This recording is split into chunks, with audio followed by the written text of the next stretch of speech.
Así es, como vos decías hoy, nos acercamos, ya estamos en la campaña y hay algunos aspectos que hay que tener en cuenta.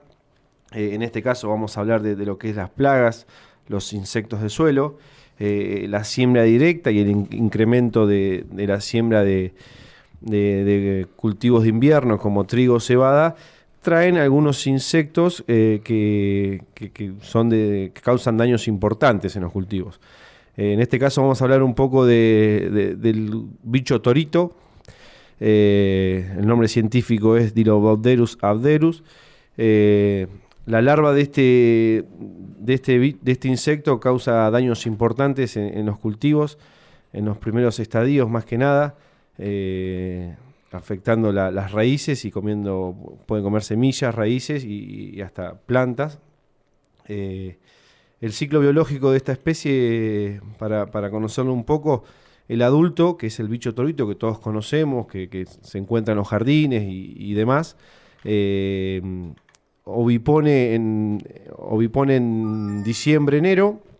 Luego de 15 días los huevos se eclosionan y tenemos las larvas a partir de marzo aproximadamente hasta noviembre.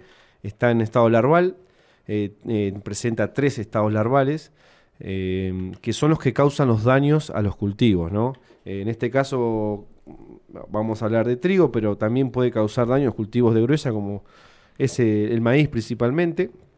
Eh, la que causa daño es la larva 3, que se da básicamente desde principio de mayo hasta septiembre, octubre. Entonces, bueno, hay que tener ciertos recaudos con estos insectos que bueno, están debajo del suelo. O sea, la único que está sobre la superficie es el bicho torito, que es en los meses de diciembre, enero.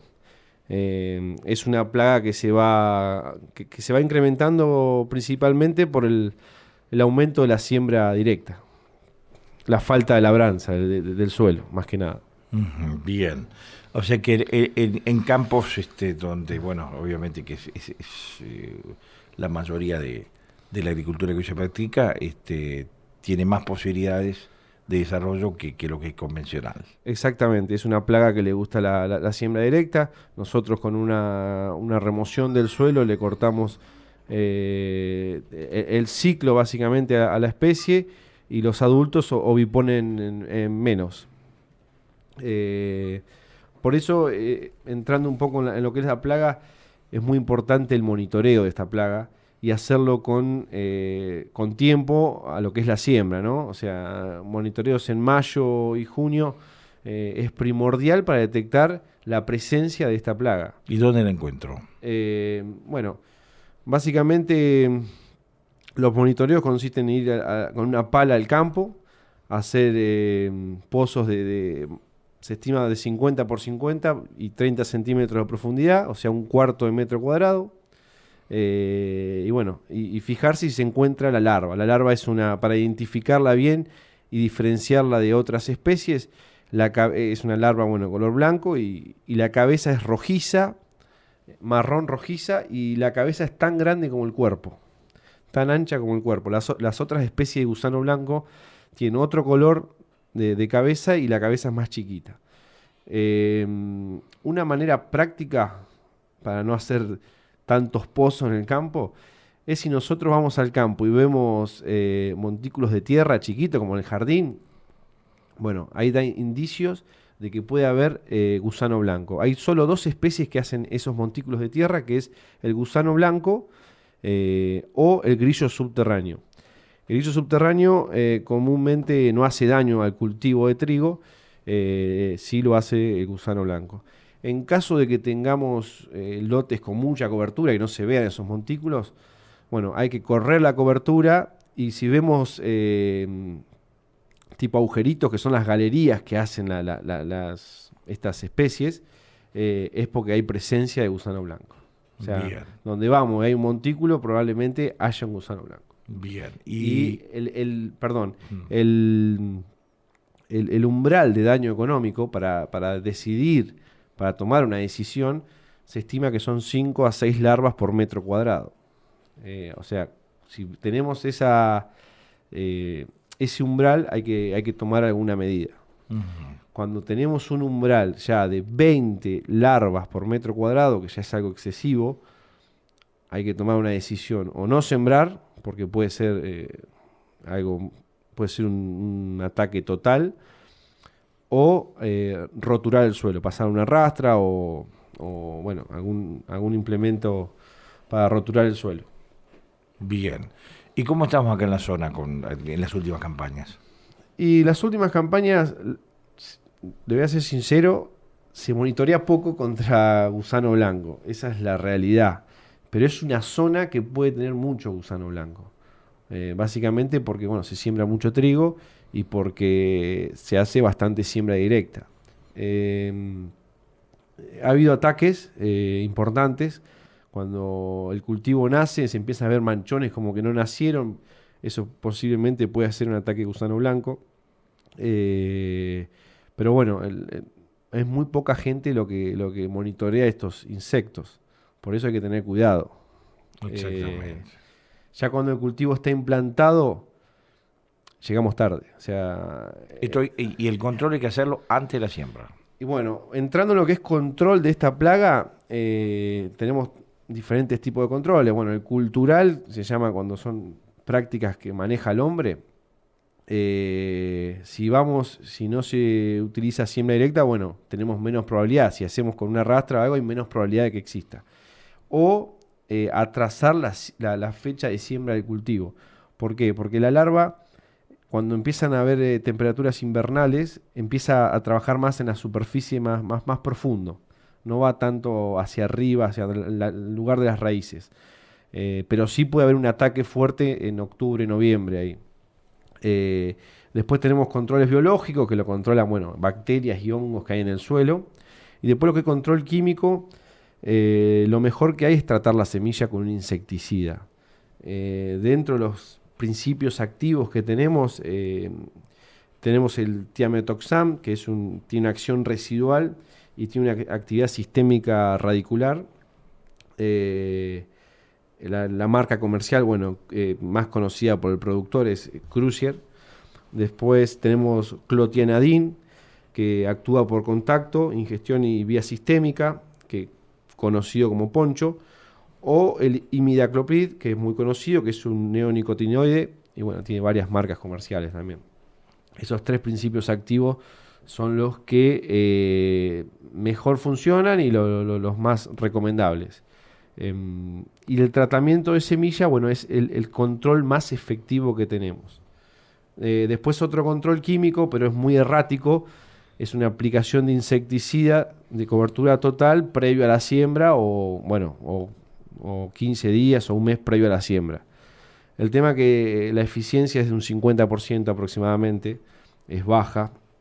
Lo que se recomienda, lo más efectivo es que haya una lluvia posterior a la aplicación, porque la larva va a la superficie del suelo para hacer galerías y va a la superficie del suelo post lluvia. Entonces ahí el producto haría un mejor control.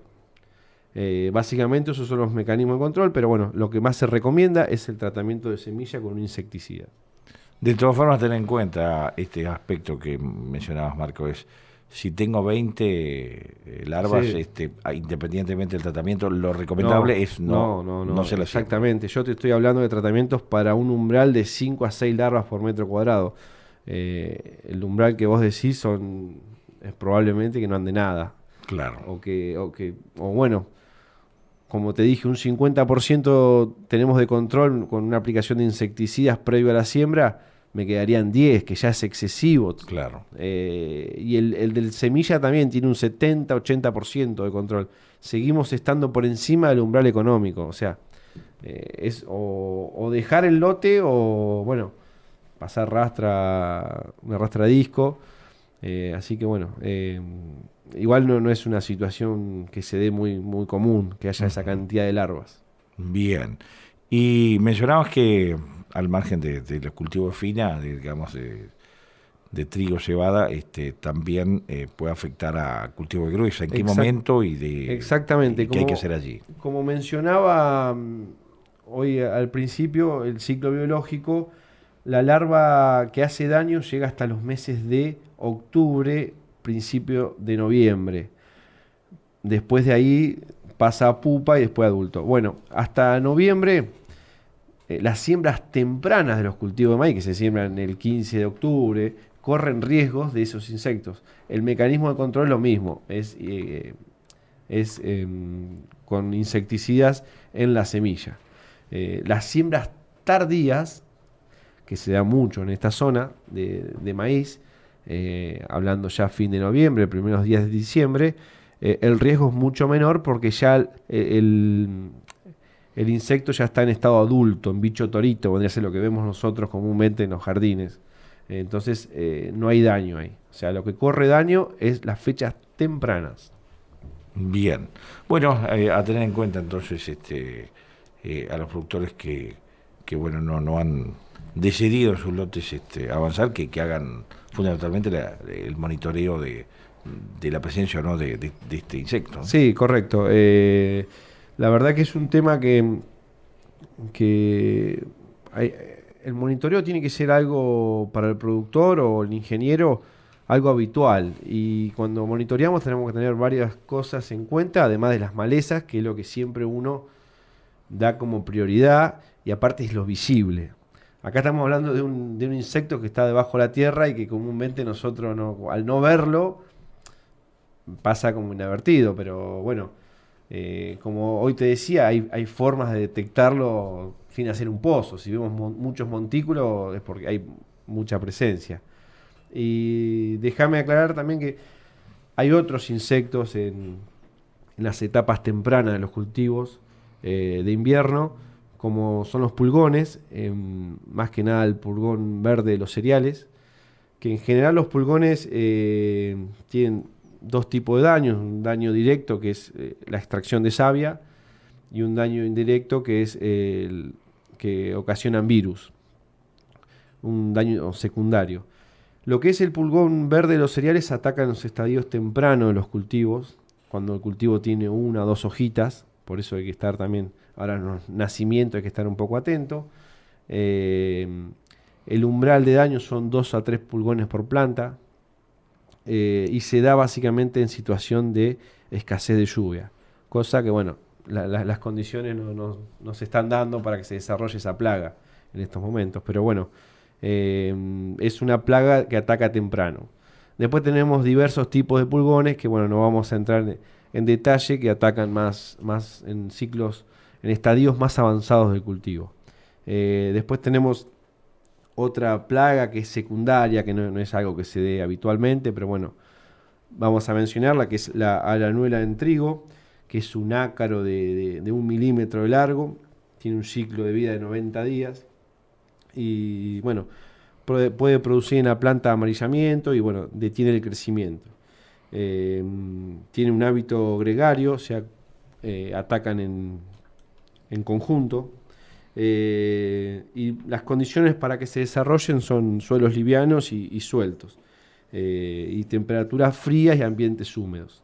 Es una plaga que bueno, no se da todos los años, y bueno, uno no la tiene muy presente.